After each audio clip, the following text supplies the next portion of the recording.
രാജേന്ദ്ര ടോക്സിൻ്റെ അടുത്ത വീഡിയോയിലേക്ക് സ്വാഗതം. ഇന്നിപ്പോൾ നമ്മൾ പറയുന്നത് വെച്ചാൽ ഇപ്പം എമ്പുരാൻ എന്ന ചിത്രത്തിനെക്കുറിച്ച് മറുനാടൻ മലയാളി ഒരു വീഡിയോ ചെയ്തു. അപ്പോൾ മറുനാടൻ മലയാളി ചെയ്ത ആ വീഡിയോയുടെ അദ്ദേഹം അതിനകത്ത് പറഞ്ഞിരിക്കുന്ന കണക്കുകളും കാര്യങ്ങളും മറ്റും എടുത്തിട്ട് അദ്ദേഹം പറഞ്ഞതാണെന്ന് തന്നെ പറഞ്ഞു ഞാനൊരു വീഡിയോ ചെയ്തു. അപ്പോൾ ഈ ലാലേട്ടൻ ഫാൻസ് എന്ന് പറയുന്നവന്മാരിൽ നല്ല ആൾക്കാരും ഉണ്ട്, കുറേ വിവരമില്ലാത്തവന്മാരും ഉണ്ട്. ഒട്ടേറെ ആൾക്കാർ നല്ല ആൾക്കാർ. നമ്മൾ പറയുന്ന കണക്ക് 100% ഒരു 90%, ഇപ്പോൾ എല്ലാ ഫാൻസിനകത്തും ഇങ്ങനെ ഉണ്ടാവും, ഇല്ലെന്ന് ഞാൻ പറയുന്നില്ല. ഒരു 90% നല്ല ആൾക്കാരുണ്ടെങ്കിൽ 10% വൃത്തികെട്ടവന്മാരും ഉണ്ട്. കരിമ്പന്മാർ എന്താണെന്ന് വെച്ച് കഴിഞ്ഞാൽ തംബ്നെയിൽ മാത്രമേ നോക്കൂ, അല്ലെങ്കിൽ വീഡിയോ കണ്ടു കഴിഞ്ഞാൽ അവന്മാർക്ക് ഇഷ്ടമുള്ള ഭാഗം മാത്രം ഓടിച്ചോടിച്ച് സ്കിപ്പ് ചെയ്ത് കാണിക്കും. എന്നാൽ പിന്നെ ഒരു കാര്യം കമൻറ്റ് ചെയ്യാതിരിക്കുക, അത്രയും മര്യാദയെങ്കിലും കാണിക്കും ഒരാളൊരു വീഡിയോയിൽ എന്താ പറയുന്നതെന്ന്.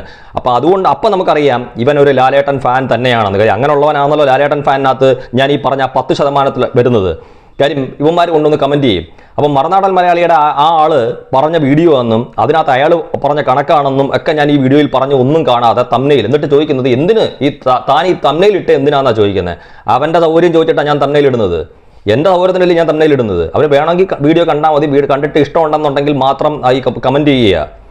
അപ്പം പിന്നെ ഭീഷണി, അതായത് നമ്മളിപ്പോൾ ഒരു കാര്യം പറഞ്ഞു കഴിഞ്ഞാൽ എന്താണെന്ന് പോലും മനസ്സിലാക്കാതെ, ഇപ്പം ലാലേട്ടൻ്റെ എമ്പുരാൻ 27-ന് ഇറങ്ങിക്കഴിയുമ്പോൾ എന്നെ പിടിച്ച് ഉണ്ടാക്കി കളയുമെന്നൊക്കെ പറഞ്ഞിട്ട് ചില ഓന്മാരുടെ കമൻറ്റ് കണ്ടിട്ടുണ്ട്. ഇതിലും വലിയ കാര്യങ്ങൾ കണ്ടിട്ടാണ് നമ്മൾ മുമ്പോട്ട് പോയിക്കൊണ്ടിരിക്കുന്ന ഒരു വീഡിയോ ആയിട്ട് ഞാൻ ഉൾപ്പെടെയുള്ള പല ആൾക്കാരും ഈ വരട്ടും ഭീഷണിയൊന്നും എന്നുള്ള ആ ഒരു രീതിയൊക്കെ അവൻ്റെയൊക്കെ കൈയിരിക്കത്തേ ഉള്ളത്.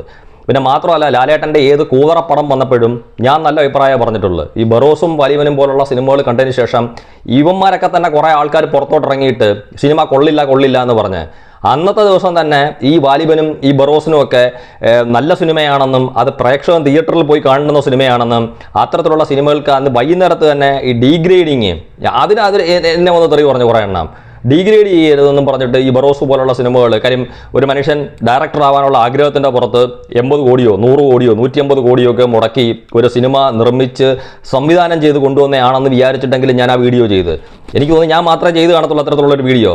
അതിൻ്റെ താഴെയും കുറേ ആൾക്കാർ വന്ന് എന്നെ തെറി പറഞ്ഞ്, അതായത് ലാലേട്ടൻ ഫാൻസിൻ്റെ ചില ആൾക്കാരിൽ നിന്ന് തോന്നുന്നവന്മാർ ഒന്ന് എന്നെ തെറി പറഞ്ഞ്. ഇപ്പം പറയുന്നത് എമ്പുരാൻ ഇറങ്ങുമ്പോഴത്തേക്ക്, എമ്പുരാൻ ഒരു കാര്യം നിങ്ങൾ മനസ്സിലാക്കുക, എമ്പുരാൻ കണ്ടിട്ട് ആദ്യത്തെ ഷോയോടുകൂടി നിങ്ങളൊക്കെ തന്നെ ഈ ലാലേട്ടൻ ഫാൻസിനകത്ത് ഞാൻ പറഞ്ഞ കണക്ക് 90% വരുന്ന നല്ല ആൾക്കാരെ അല്ല ഞാൻ പറയുന്നത്, 10% വരുന്ന ഈ പറഞ്ഞ വൃത്തികെട്ടവന്മാരുടെ കാര്യം പറഞ്ഞത്. അവന്മാർ അത് കണ്ടിട്ട് കൊള്ളത്തില്ലെന്ന് പറഞ്ഞാലും ഞാൻ അങ്ങനെ പറയുമെന്ന് വിചാരിക്കേണ്ട. ആ സിനിമയെ ഈ പറഞ്ഞ കണക്ക് നല്ല അഭിപ്രായം മാത്രമേ ഞാൻ അതിനകത്തൊരു ഒപ്പീനിയൻ എന്നുള്ള രീതി പങ്കുവെക്കും. ഇതിപ്പോൾ പറഞ്ഞ എന്തിനാന്ന് വെച്ചാൽ ഇപ്പോൾ സിനിമ ഇറങ്ങിക്കഴിയുമ്പം ഞാൻ എൻ്റെ ഒരു ഒപ്പീനിയൻ പങ്കുവെക്കുമ്പം സ്ഥിരമായിട്ട് ഈ ബറോസിനും അല്ലെങ്കിൽ വാലിബനും ഒക്കെ പറഞ്ഞ രീതിയിൽ തന്നെ നല്ല സിനിമയാണ്, പ്രേക്ഷകൻ തിയേറ്ററിൽ പോയി കാണണമെന്നൊക്കെ പറഞ്ഞ് ഞാനൊരു വീഡിയോ പങ്കുവെക്കുമ്പോൾ ഇല്ല ഇവന്മാർ വിചാരിക്കും ഇവന്മാരെ പേടിച്ചിട്ടാണ്, അല്ലെങ്കിൽ ഈ നേരത്തെ സിനിമയെക്കുറിച്ച് മോശമായിട്ടുള്ള എന്തെങ്കിലുമൊക്കെ പറഞ്ഞിട്ട് ഇപ്പോൾ സിനിമ നന്നായപ്പം ഞാൻ പ്ലേറ്റ് മാറ്റിയത് കണ്ടോ എന്നൊക്കെ പറയുവന്മാർ. അതുകൊണ്ടാണ് ഞാനിപ്പോൾ ഈ വീഡിയോ ചെയ്യുന്നതും ഇത്തരത്തിലുള്ള ഈ വാക്കുകൾ ഞാൻ സൂചിപ്പിക്കുന്നതും. ഞാൻ അങ്ങനെ പറയൂ. ഞാനത് എൻ്റെ അടുക്ക ചോദിക്കുന്ന പല ആൾക്കാരോട് ഞാൻ പറയാറുള്ളത്, നിങ്ങൾ എൻ്റെ വീഡിയോ ലിസ്റ്റ് നോക്കുക, അവിടെ ബറോസ് കിടപ്പുണ്ട്, നേര് കിടപ്പുണ്ട്, വാലിബൻ കിടപ്പുണ്ട്, ലാലേട്ടൻ്റെ ഒരുപാട് സിനിമകൾ കിടപ്പുണ്ട്. അത്തരത്തിലുള്ള പൊളിഞ്ഞതും ഓടിയതുമായിട്ടുള്ള സിനിമകളൊക്കെ ഉണ്ട്. അതിനെക്കുറിച്ച് ഏതെങ്കിലും ഒരു സിനിമയെക്കുറിച്ച് ഞാൻ മോശമായിട്ട് പറഞ്ഞിട്ടുണ്ടോ? ലാലേട്ടൻ്റെ എന്നല്ല, ഏതെങ്കിലും ഒരാളുടെ സിനിമ റിലീസ് ചെയ്തിട്ട് ആദ്യത്തെ 7 ദിവസം അല്ലെങ്കിൽ ആദ്യത്തെ 6 ദിവസം ഏതെങ്കിലും തരത്തിലുള്ളൊരു മോശം ഒരു സിനിമയ്ക്കെങ്കിലും ഞാൻ പറഞ്ഞിട്ടുണ്ടോ? ഒരു സിനിമയ്ക്കും ഞാൻ മോശം പറഞ്ഞിട്ടില്ല. അപ്പോൾ ഞാൻ പറഞ്ഞു വന്ന എമ്പുരാൻ എത്ര തല്ലിപ്പൊളി ആയാലും ഞാൻ നല്ല അഭിപ്രായം മാത്രമേ പറയത്തുള്ളൂ. അതിപ്പോൾ ഒരുത്തൻ്റെ വിരട്ട് കണ്ടോണ്ടോ ഒരുത്തൻ്റെ ഭീഷണി കണ്ടോണ്ടോ ഒന്നുമല്ല. പിന്നെ ടോക്സിക് ഫാൻസിൻ്റെ കാര്യം പറഞ്ഞ് ഏതോരുത്തം പറയുന്നത് കേട്ട് ടോക്സിക് ഫാൻസ് കൂടുതൽ മമ്മൂക്കയ്ക്കാന്ന്.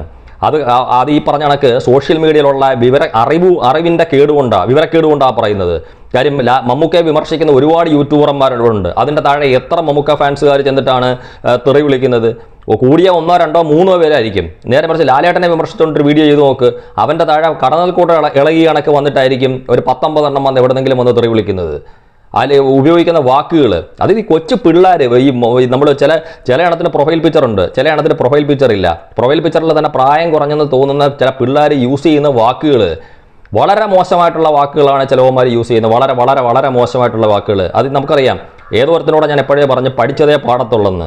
ശരിയാണ്. കാര്യം അവൻ്റെയൊക്കെ വീട്ടിൽ നിന്ന് പഠിപ്പിക്കുന്നത്, അല്ലെങ്കിൽ വീട്ടിൽ ഈ അച്ഛൻ്റെ അമ്മയുടെയൊക്കെ അടുത്ത് സംസാരിക്കുന്ന വാക്കുകളാണ് ഇവന്മാർ വന്ന് ഈ സോഷ്യൽ മീഡിയയിൽ പോസ്റ്റ് ചെയ്യുന്നതും സോഷ്യൽ മീഡിയയിൽ ഉപയോഗിക്കുന്നതും എന്ന് മാത്രമേ എനിക്ക് പറയാനുള്ളൂ അതിനെക്കുറിച്ച്. കാര്യം വീട്ടിൽ നിന്ന് നല്ല രീതിയിൽ പഠിപ്പിച്ച് വിട്ടാൽ നമ്മളിപ്പോൾ ഒരാളെ സംബോധന ചെയ്യുമ്പം നിങ്ങളെന്നോ താങ്കളെന്നോ എന്നുള്ള രീതിയിലായിരിക്കും നമ്മൾ സംബോധന ചെയ്യുന്നത്. നമുക്ക് പറയാനുള്ള അങ്ങനെ മാന്യമായിട്ടുള്ള രീതിയിൽ കമൻറ്റ് ചെയ്യുന്ന ഒരുപാട് ലാലേട്ടൻ ഫാൻസുകാർ എൻ്റെ വീഡിയോ കാണുന്നുണ്ട്. ഒരുപാട് അവരുടെയൊക്കെ പേര് ഞാൻ മുമ്പ് എടുത്തു പറഞ്ഞിട്ടുണ്ട് എൻ്റെ പല വീഡിയോകളിൽ.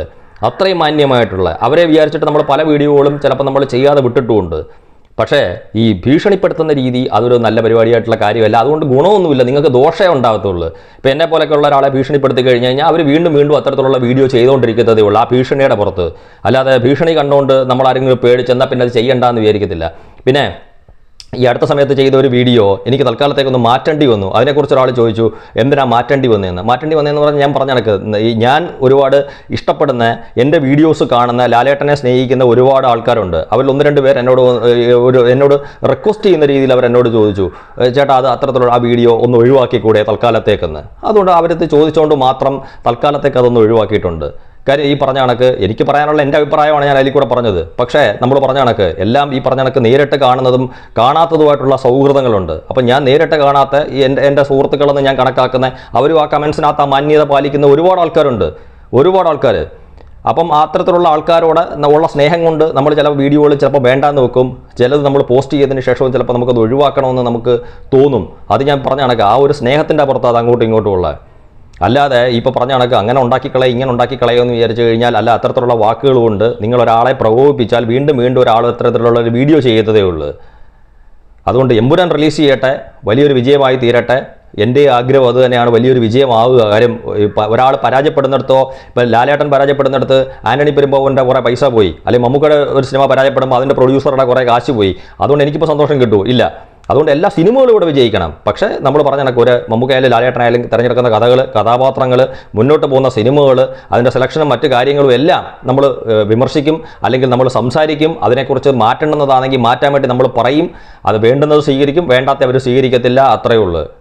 അപ്പോൾ അല്ലാതെ ഒരു സിനിമകളും പരാജയപ്പെടണമെന്ന് ഞാൻ വിചാരിക്കുന്നില്ല, ഇനി ആരുടെ സിനിമയാണെങ്കിൽ തന്നെ. അപ്പോൾ എല്ലാ സിനിമകളും വലിയ വിജയമായി തീരട്ടെ, അത്രമാത്രം. Thank you.